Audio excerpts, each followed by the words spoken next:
Hi అండి అందరికీ. మీరంతా బాగున్నారా? మేము బాగున్నాము. ఇన్ని రోజులుగా వంటలు చేస్తూనే ఉన్నాము, కానీ మేమైతే ఈ వంటలు అయితే చేసుకొని తిన్నాము, కానీ మీకైతే మేము చూపించలేదు. ఇవాళ నేను చూపిస్తున్నాను చూడండి. ఇది స్పెషల్ వంట. స్పెషల్ వంట అంటే ఏం లేదు, మొత్తం పచ్చిగా వేసేస్తాను. కారం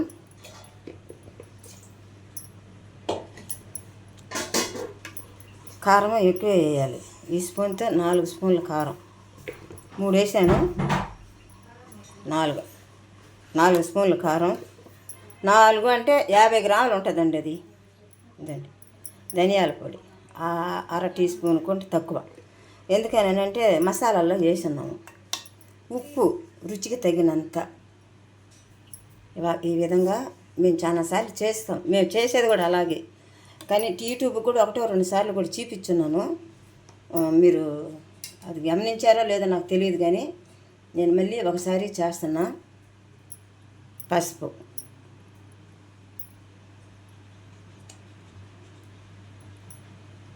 అల్లం తెల్లగడ్డ పేస్ట్ 1.5 కేజీ కూర కదా. 2 స్పూన్లు కారం. చాలా పోతే మళ్ళీ మధ్యలో కూడా ఒకసారి చూసుకొని వేసుకోవచ్చు. ఉప్పు కారం ఇబ్బంది అయితే లేదు. ధనియాల పొడి, పసుపు, కారం వేసాను.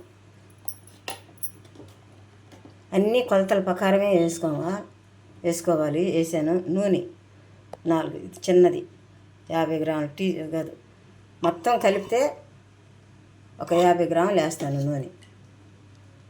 2, 3, 4. ఈడైతే ఇది కంటిన్యూగా అయితే ఉండదు, ఎందుకనంటే ఎండలకి వీటికి పోతుంది, ఫోను రావట్లేదు.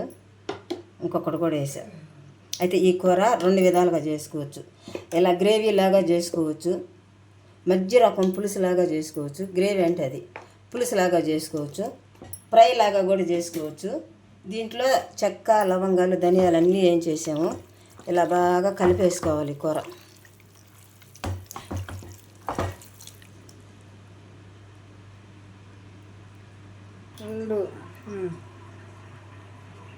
పెరుగు ఒక 50 గ్రాముల దాకా ఉంటుంది అంతే.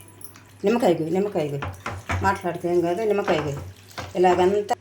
నిమ్మకాయ ఒక్క బద్ద. రసం కూడా ఎండలకి ఎగిన ముఖం మీద పడింది. అది గింజలు తీసేసుకొని ఇలా పిండుకునేయాలి. నిమ్మకాయ ఒక చెక్క చాలు, ఒక బద్ద చాలు, ఎక్కువైతే వద్దు. ఇలాగ శుద్ధంగా పిండేసుకోవాలి. ఒక బద్ద కింద పడిపోయింది, మేము దాన్ని తీయలేదు. ఇలాగా మొత్తం ఇలా పిండేసుకొని ఇలాగ అంతా శుద్ధంగా మ్యాగ్నెట్, మీరు అంటారు కదా, నాకు రాదు అది. మ్యాగ్నెట్ అంటారు, గ్యానీస్ అంటారు, అవన్నీ నాకు రాదు. ఇలాగ అన్నీ కలిపేసుకోవాలి మెత్తగా. కలుపుకున్న తర్వాత దాంట్లో నీళ్ళు అయితే పోయాలండి. ఇదిగోండి, నీళ్లు పొయ్యిపోయినా చేసుకోవచ్చు. ఈ మొక్క మునిగంత వారికి నీళ్లు పోసేసి దీన్ని ఇలాగే ఉడికిచ్చేయాలి. ఇది ఫ్రై లాగా వచ్చేయాలి. మేము ఫ్రైయే చేస్తాం, ఇలాగే చేస్తాం ఫ్రై. చూసారా, ముక్కకి నీళ్ళకి అద్దినట్టు సరిపోయింది కదా. ఇది ఇంకా గ్యాస్ వెలిగిస్తాం. ఏమి చాలా పైన చూసుకొని మళ్ళీ వేసుకోవచ్చు, మనం ఇబ్బంది ఏమి లేదు. మా అమ్మకు లైట్ తెలియడేమో భయం. నాకు లైట్ వెలిగించేది భయం. నాకు కరెంట్ షాక్ కొట్టద్ది. అందుకే నేను ఎప్పుడైనా ఎక్కడైనా కూడా గ్యాస్ అయితే అగ్గి పెట్టితోనే వెలిగిస్తాను. ఇంకా చక్కగా ఉడికిపోవచ్చండి. ఉడికిపోతుంది. మూత ఆడబెట్టా చూసారు కదా. మూత పెట్టేసి దాన్ని వదిలేస్తే చక్కగా ఉడుకుతుంది. అది ఉడికి ఒక తెల్లు వచ్చిన తర్వాత మనం ఉప్పు కారం చూసుకొని సాలాపోతే కూడా మళ్ళీ వేసుకోవచ్చు.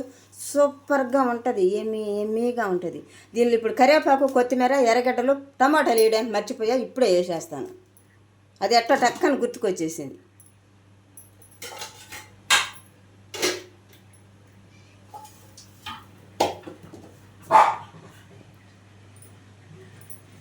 ఎర్రగడ్డలు 100 గ్రాముల గడ్డలు ఇక సన్నగా తరిగాము, అవి చాలు, ఎక్కువ వద్దు, తీసేస్తున్నా. టమోటాలు ఆ సైజు గడ్డలు 2. కొత్తిమీర, కరివేపాకు, కొత్తిమీర, ఇవన్నీ ఉడికి పొంగిన తర్వాత అన్నీ కూడా కలుస్తాయి. కలవకుంటే ఏది ఉండదు.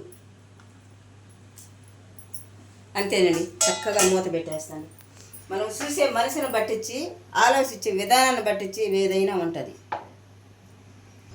చికెనే కాదు, కోడి కాళ్ళు కూడా తెచ్చుకున్నాము. ఇది కూడా ఫ్రై చేసుకుంటాం. ఈ 2 ఫస్ట్ అంటే నేను తీసాను, అవి ఎక్కడ తీసాను, ఊరి దగ్గర తీసాను. మా ఇంట్లోగా మేము చేయడం అనేది ఇదే ఫస్ట్. మేము సూపర్గా చేయాలి అనుకుంటున్నాము, చేస్తున్నాము. మరి ఇది ఎలా ఉంటుందో ఏమనేది వండి తినిన తర్వాత చెప్తాం.